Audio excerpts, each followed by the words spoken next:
Hi, I'm Roger Goodell, Commissioner of the National Football League. I just got off the stage here at Leaders. Please enjoy the session.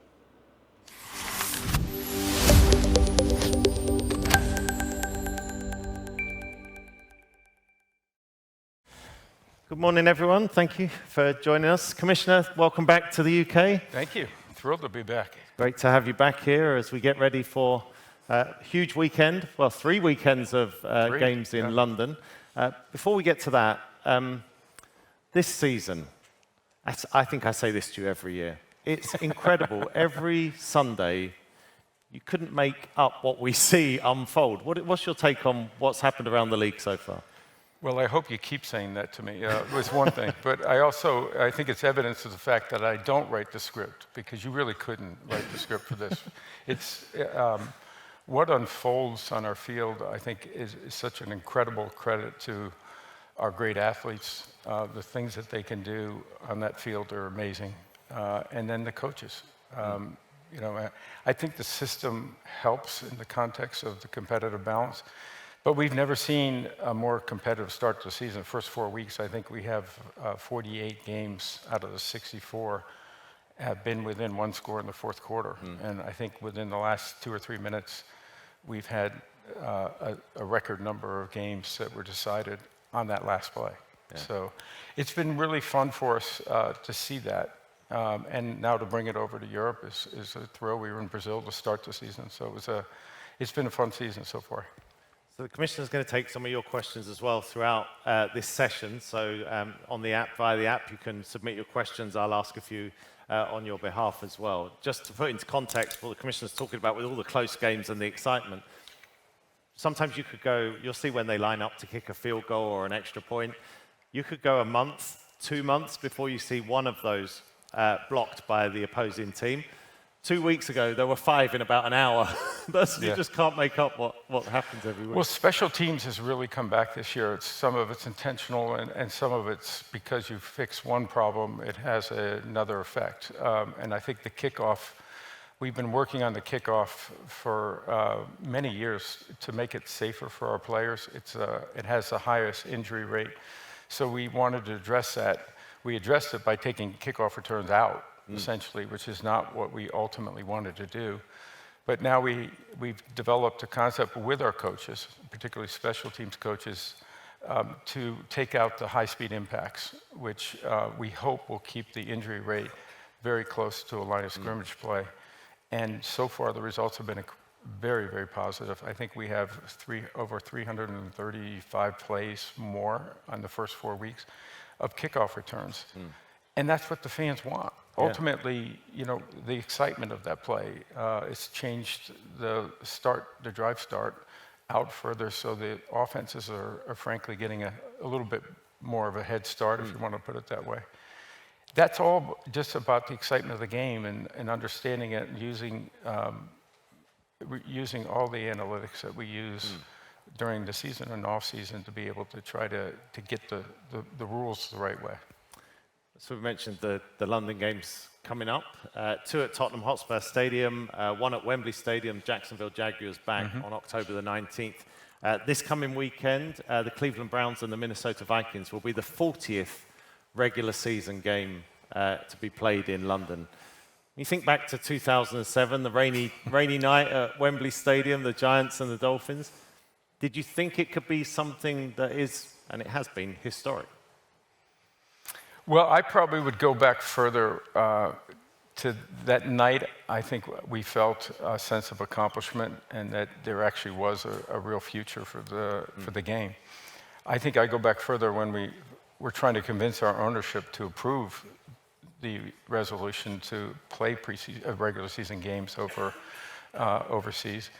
And to their credit, and I give all of them credit for it, they were supportive of it. And they said, we'll do it. The Miami Dolphins and the Giants were the first 2 teams to come, and their ownership stepped up. And I think everyone realized that positives can come out of that, not just from an international branding and for the National Football League, but for their teams.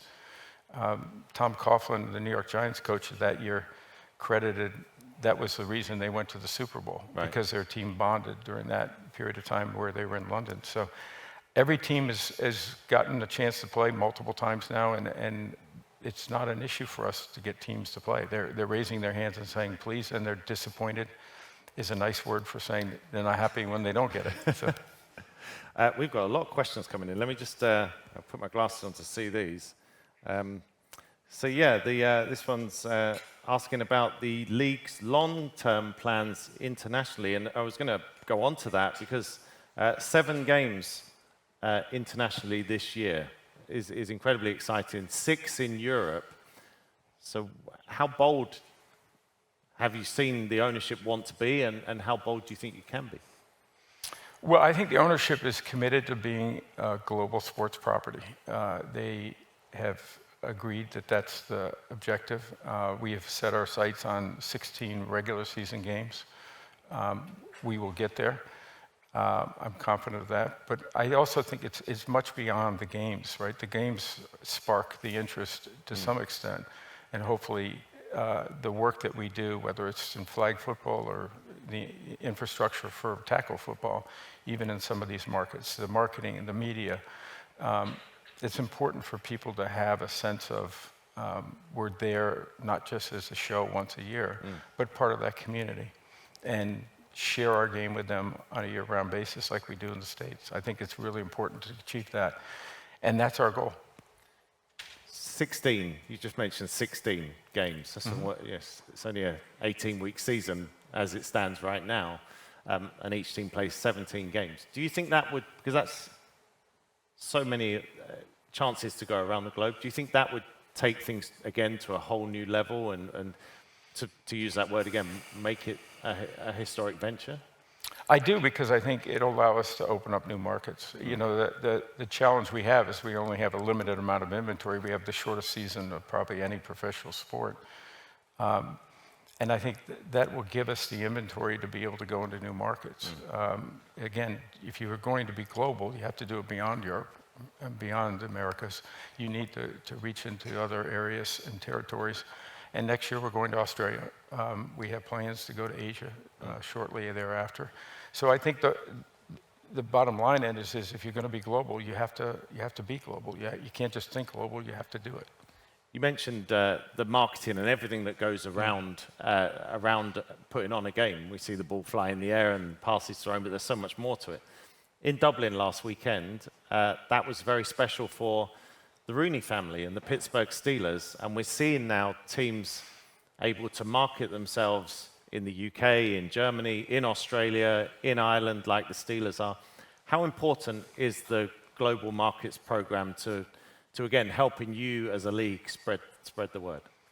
Well, the global markets program, for some people who may not be aware of it, it's every team can apply to market their franchise, their team, in particular markets. UK, I think, has maybe the largest, but 7 or 10 teams are usually marketing in this market. And I think the fans actually want direct access to the teams. Right. The NFL is great as a sort of a, if you will call it a governing body, but at the end of the day, the teams are what the fans are looking for, and access, and sort of understanding more about the players and the coaches and how's the team put together. And that's where the fandom really develops ultimately. So I think it's great when teams come over here. Obviously, the Rooneys have a great connection in Ireland. Dan Rooney, who was the owner until he passed away, was ambassador to Ireland for several years. There's a great connection there. And that was obvious the entire week we were over there. And it was a great celebration of the game. It's mentioned the Minnesota Vikings are playing this weekend against the Cleveland Browns. So Minnesota are making history as well. A couple of weeks ago, they played in the US against the Cincinnati Bengals. Then they played in Ireland against the Pittsburgh Steelers. Now they'll play in the UK against the Cleveland Browns. So 3 different countries, 3 different weekends. What are you looking to? Well, first of all, how much do you kind of work with the teams, and how much has that grown helping them logistically? And also the fact that a team is coming that many times in that many different countries, what are you hoping to learn from that? Well, I think that your final point there is the one that we focus on. We always try to learn something from every single event and everything we do, ultimately. And we will learn something from this experience that the Vikings are willing to do as the first away team to go 2 weeks on the road. How can we support them? How can we continue to have competitive circumstances so that they're supported and can play their best football on the weekend? That's the key for us, and that will allow us to do more in the future if we can do that. So every step has been an evolution of making sure we build on the foundation of success. And the success is really the teams. Do they feel like they were able to put the best product on the field? There were no other factors that kept them from putting the best product on the field. And that's what we'll learn. And I think that will open up new doors for us to be more creative in the way we structure and schedule our games in the future, as it gets more complicated with 16 games. Right, yeah, it's a good problem to have. Right? It's a good problem to have, but it does raise our issues. Yes, let's take a couple more questions here. So we've got one here about, well, quite a few about flag football. So flag football is, of course, a growing venture around the world, boys and girls, coming up in the Los Angeles Olympics. How exciting is that, and how much does that kind of help what you do as the NFL globally? Listen, to me, the most exciting aspect of it is being able to share your game and let people play it. It's the most accessible game. It's fairly inexpensive to be able to play, quick to organize, quick to learn. And I think it's a great thing for young kids to compete in sports. I think all of us probably have a love of sports here and what it does for kids. This is something that we're committed to. We have 20 million kids playing flag football on a global basis, and that's growing, and it's growing quickly. The Olympics will certainly be important. But the biggest part of that growth is actually the women's sport, and which we are incredibly excited for. It's the first time we've had women tackle football players before, but on a broader basis to be able to play the game and to enjoy flag football excites us to the point where we're committed to creating a women's professional league and a men's professional flag league. We've had a great deal of interest in that, and I expect that we'll be able to do that and launch that in the next couple of years. Wow, that would be incredible, wouldn't it? To give a different way of playing the game and a different way well, of I think the celebrating demand's the game. there. We're seeing colleges in the States, at least, and universities internationally also, that want to make it a part of their program. Again, with young women participating, it's really helpful in the context of participation. So if you set that structure up where there's youth leagues going into high school to college and then professional, I think you can develop a system of scale. And I think that's an important infrastructure that we need to create. I'm going to give a shout out to Great Britain's women's team last week in Paris, crowned European champions, back-to-back champions. My colleague on Sky Sports, Phoebe Schechter, are part of that team. So, that's another great example. And I think Mexico beat the United States back a few weeks ago. Yeah, so the World Games. Yeah. I think the Olympics is going to be a fun stage for us. Listen, it's the pinnacle of international sport. For us to be there with flag in LA 28 is exciting for us. And I think just observing from the out, you can tell how much it means to the NFL that NFL players are able to live that I think Olympic people were dream, surprised at that, but the number of players that have reached out and said, we want to play, a chance to play for Olympic gold, teams that are going to play for other countries other than the United States. I think that will happen in significant numbers, and that's exciting for us. But it's a different game, flag. It's a fast game, and so I think it's going to be interesting to see how it evolves. You spoke at Leaders, 10 years ago now, I think, you were here at this event? I think it was, yes. This is a very broad-ranging question, but how much has the business of sport changed, in your opinion, in the last decade? Well, I think it's become more of a, you mentioned the business side, but I think it's become more of an asset class. I mean, I think people look at it differently than they did 10 years ago. We're the last of the leagues to bring private equity into to our ownership policies. I think we're just a little bit more than a year now, and I think it's been incredibly successful for us.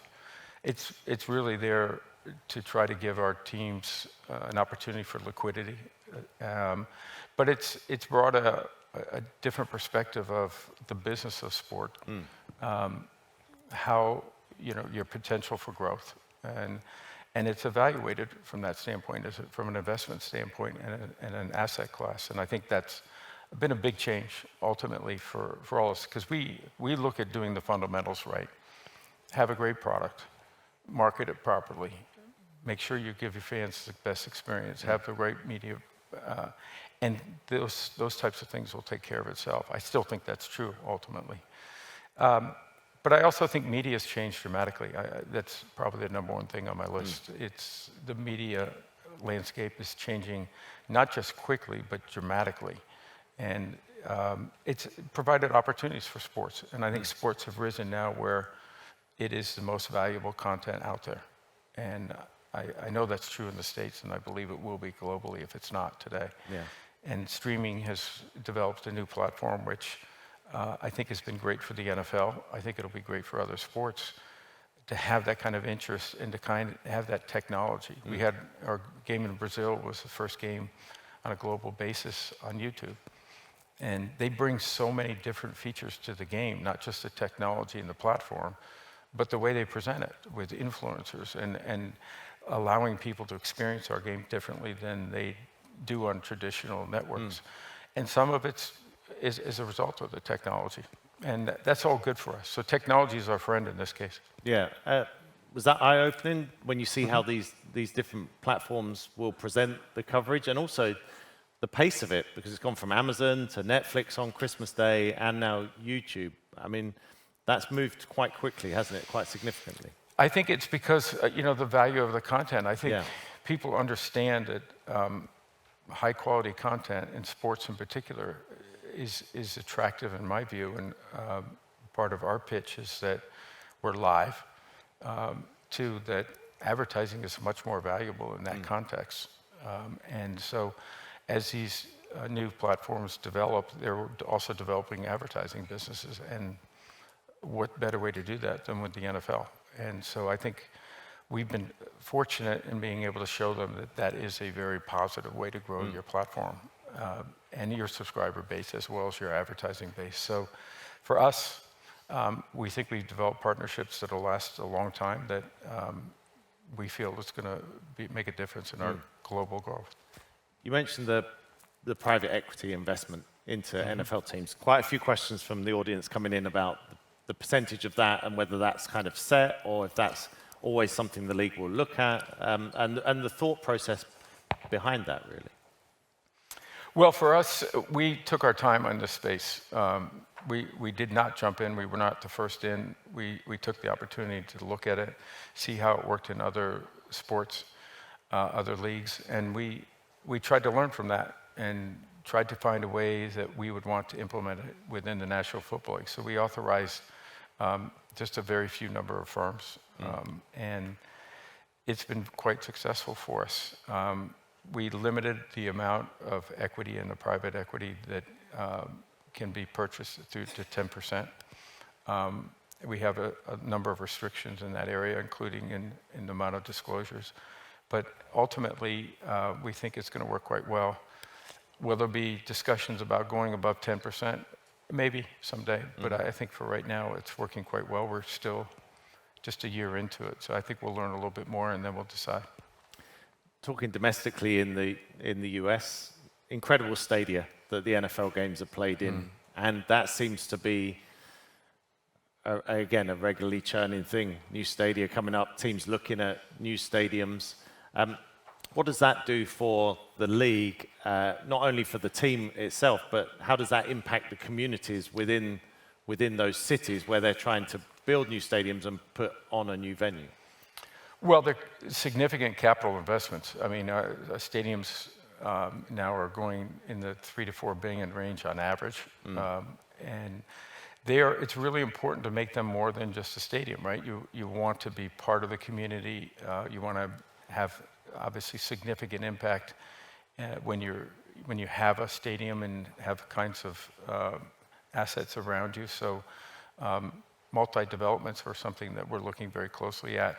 We're excited, we're going back to the nation's capital from Maryland back to Washington, I think that's going to be not just an emotional lift for the fans in that area, but also a financial lift and an important element for DC.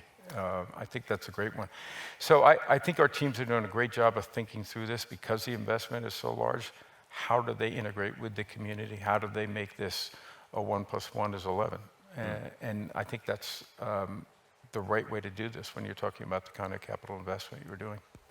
And I think you kind of touched on it there, but the fan excitement of being in Washington, is that at the heart of, obviously these stadiums are glitzy and they have a financial impact. How much is the kind of fan experience, how important is that part every Sunday? I think fans' expectations go up. If you, Right. Another thing of your question about what's changed over 10 years, I think the demands of fans, of players, of teams, of media partners, of sponsors, of licensees, all of that's been raised. I think that's a good thing. We like to say we always want to reach a higher level and set a new standard every year. And that's what we work towards. And I think the fans are at the core of that and the focus of that. They want to have better facilities. They want to be able to get in and out quicker.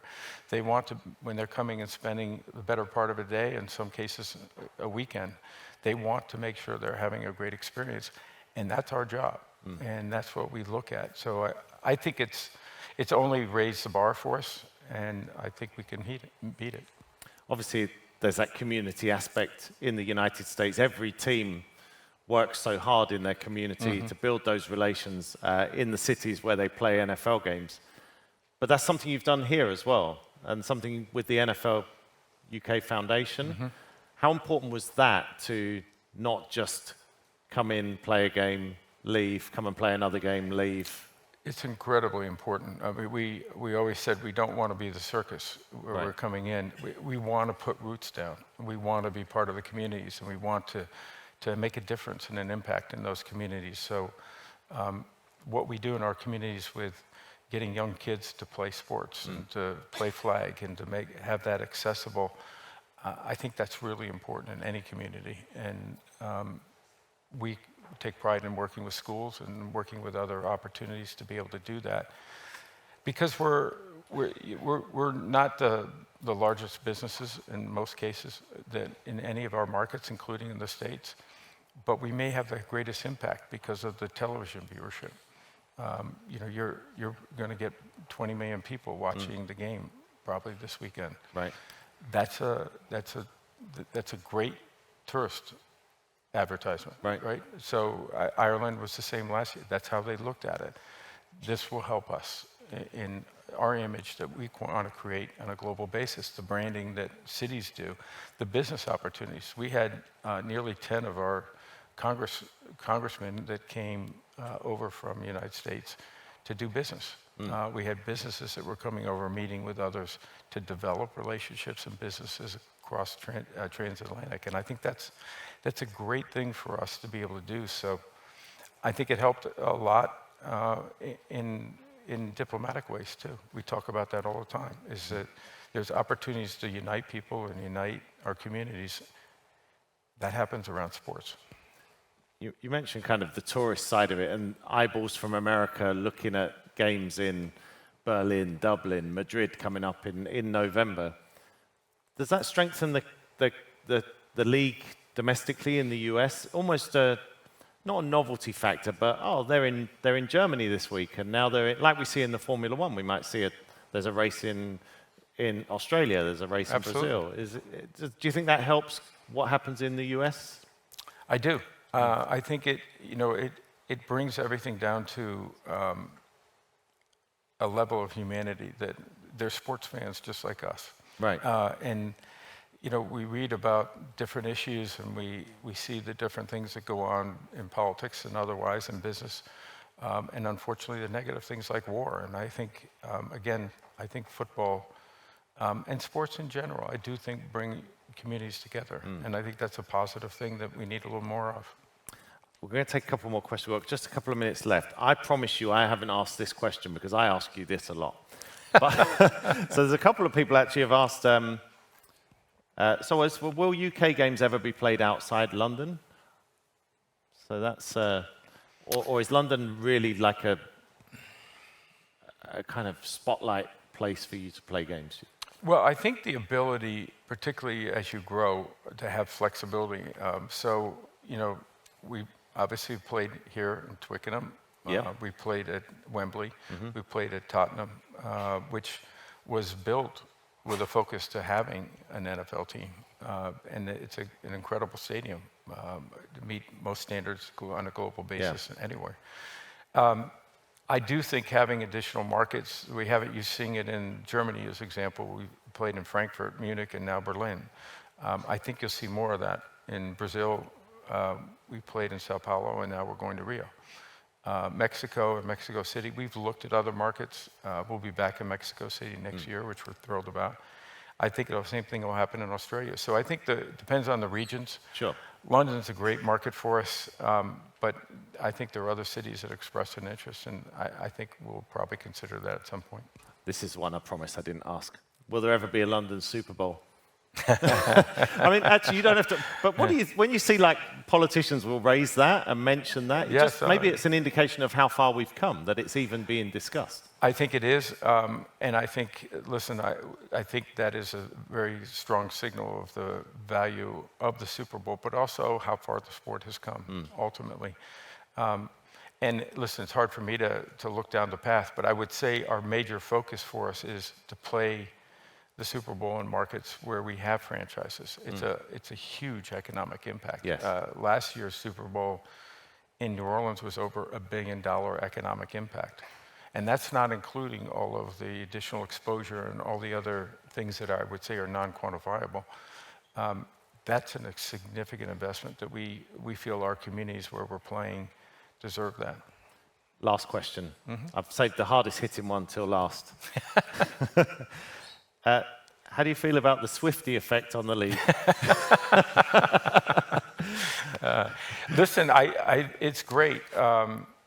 You know, listen, she's brought a great deal of attention, obviously, to the league and with her fan base, which is a slightly different fan base than the NFL. But it's brought them in to the game, and as Taylor said many times, you know, I came in not understanding the game as well as I should have, and I love it.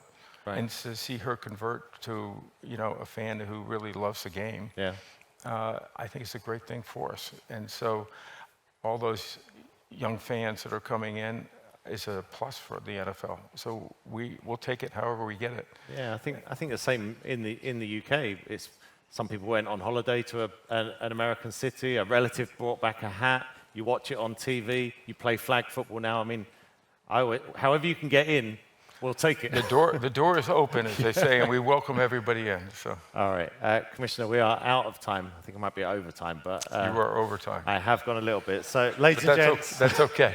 Please give up Commissioner Roger Goodell. Thank you.